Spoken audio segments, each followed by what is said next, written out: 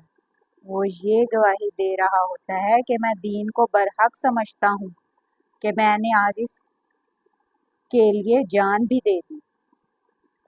ایک شہادت الناس ہے کہ آپ نے لوگوں تک دین کو پہنچانا ہے۔ بخاری مسلم دونوں میں حدیث ہے کہ حضرت علی رضی اللہ تعالیٰ عنہ کہتے ہیں کہ جب نبی کریم صلی اللہ علیہ وسلم نے مجھے خیبر کے لیے روانہ کیا تو مجھے یہ نصیحت کی تھی کہ پہلے ان کو دعوت دینا، اگر ایک بندے نے بھی اسلام قبول کر لیا تو تیرے لیے سرخ اونٹوں سے بہتر ہوگا۔ تو میدان جنگ میں بھی شہادت علی الناس ہے، لوگوں کو دین کی دعوت دینا۔ تو پیغمبروں والا کام اب اس امت نے کرنا ہے، کیونکہ قیامت تک کوئی پیغمبر نہیں آئے گا۔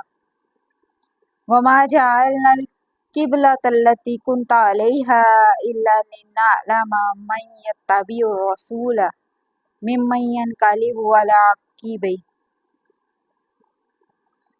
اور نہیں مقرر کیا تھا ہم نے وہ قبلہ تھے تم جس پر، مگر یہ کہ معلوم کر لیں ہم اس کو جو تابع رہتا ہے رسول کا، اس سے جو پھر جاتا ہے اپنے الٹے پاؤں۔ جس قبلے پر ہم نے آپ کو کچھ عرصے کے لیے رکھا تھا، یعنی کہ یروشلم کی طرف، وہ کس لیے تھا؟ صرف یہ دیکھنے کے لیے کہ کون رسول اللہ صلی اللہ علیہ وسلم کی پیروی کرتا ہے۔ تم عمارتوں کے پیچھے بھاگتے ہو یا اللہ کے رسول کے پیچھے بھاگتے ہو؟ رسول اللہ صلی اللہ علیہ وسلم اگر کہہ رہا ہے کہ مشرق میں قبلہ ہے تو مشرق میں قبلہ ہے، اور اگر مغرب میں ہے تو مغرب میں قبلہ ہے۔ عمارتوں کے ساتھ اس کا کوئی لینا دینا نہیں ہے۔ اور کون ہے جو الٹے قدم پھرتا ہے رسول اللہ صلی اللہ علیہ وسلم کو چھوڑ کر؟ نعوذ باللہ۔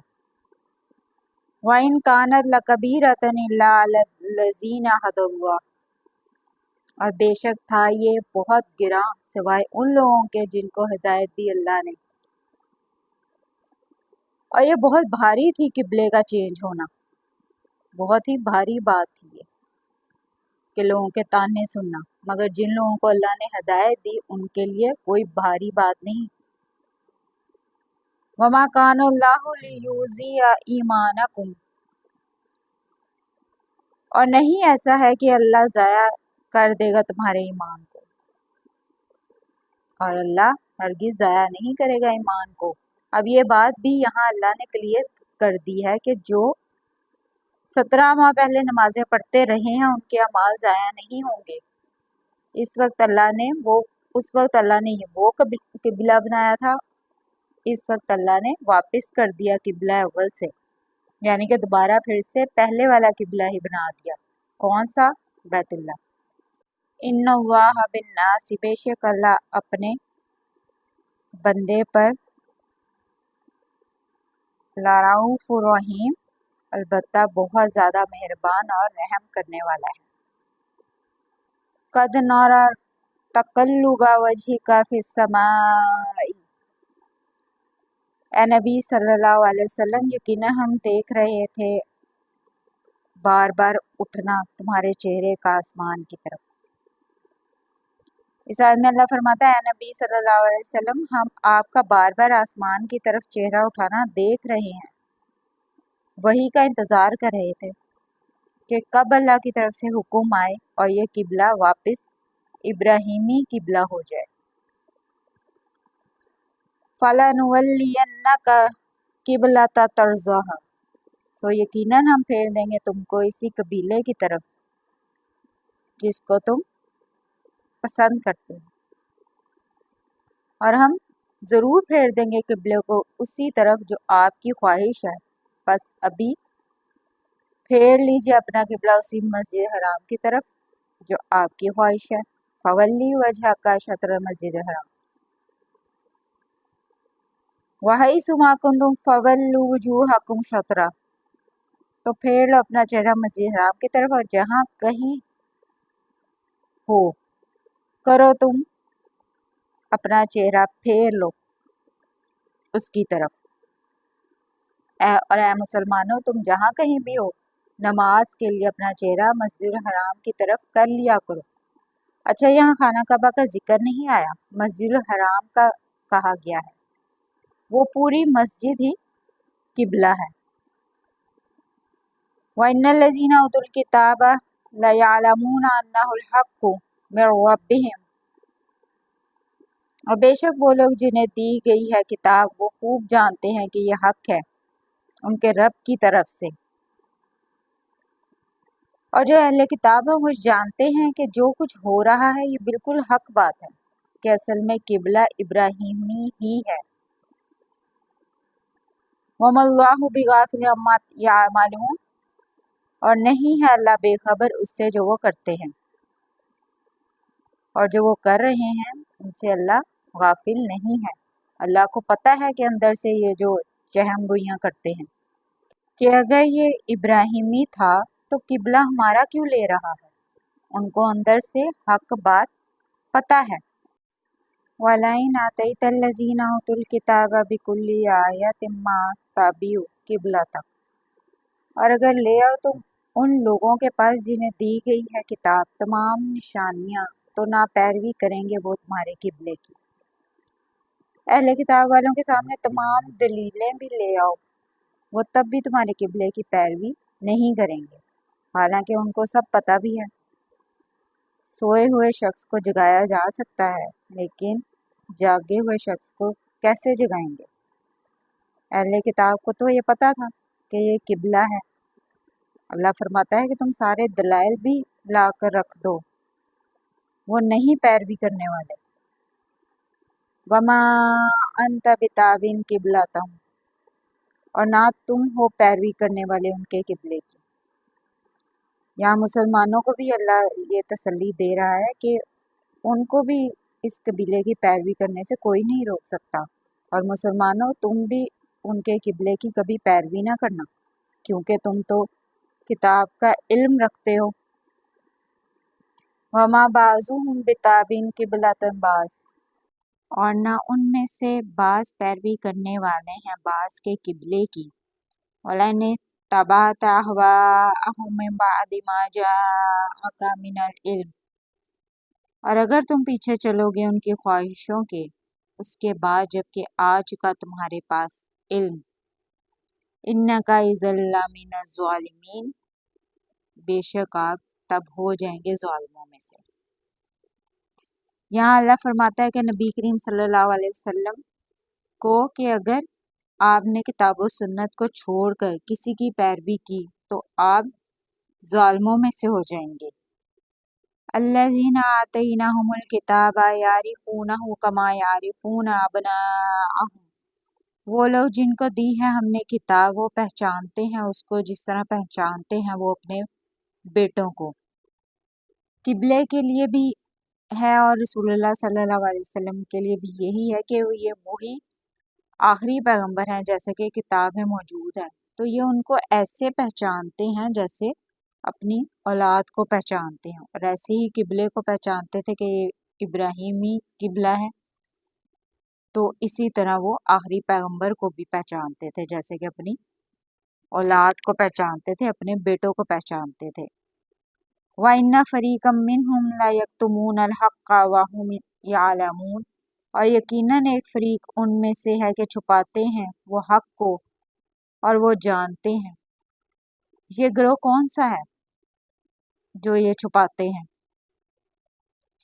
علماء کا ہے۔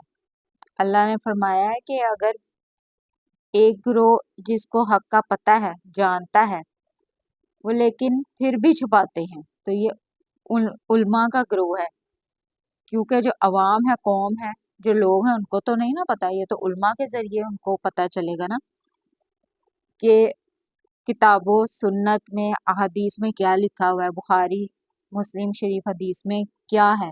یہ تو اب لوگوں کو اویئرنیس ہو گئی ہے، وہ خود سے پڑھنا شروع ہو گئے ہیں، پہلے یہ نہیں تھا، لوگ صرف علماء کے کہنے پہ، مولویوں کے کہنے پہ، بابوں کے کہنے پہ، پیروں فقیروں کے کہنے پہ چلتے تھے، انہوں نے پڑھنا، ان کو پتا تھا، لوگوں نے پڑھنا ہی نہیں ہے، تو وہ جو کہتے تھے اپنا دین بنا کر وہی اس کو لے کر چلتے تھے کہ جو اس عالم نے کہہ دیا تو یہ حرف آخر ہو گیا، خود پڑھنے کی زحمت نہیں کرنی تھی۔ اب لوگوں میں یہ اویئرنیس آ چکی ہے تو اب یہ کم ہوتا گیا ہے، لیکن ابھی بھی یہ وہی ہے، ابھی یہ وہی سب کچھ چل رہا ہے جو اگلے زمانے میں یہود و نصارہ کے زمانے میں یہ چلتا تھا، ان کے علماء کرتے تھے، آج بھی وہی کچھ ہی ہو رہا ہے۔ الحق من ربک فلا تکونن من الممترین، حق ہے تیرے رب کی طرف سے تو نہ تم ہرگز ہونا شک کرنے والوں میں سے۔ یہ حق ہے جو آپ صلی اللہ علیہ وسلم کی طرف آیا ہے، اللہ کی طرف سے ہے۔ اللہ فرماتا ہے کہ اے نبی شک نہیں کرنا، لوگ جو مرضی جتنی مرضی بھی باتیں کریں، آپ نے اپنی سچائی پر قائم رہنا ہے، ڈٹے رہنا ہے۔ الحمدللہ رب العالمین برحمتک یا ارحم الراحمین۔ السلام علیکم ورحمۃ اللہ وبرکاتہ۔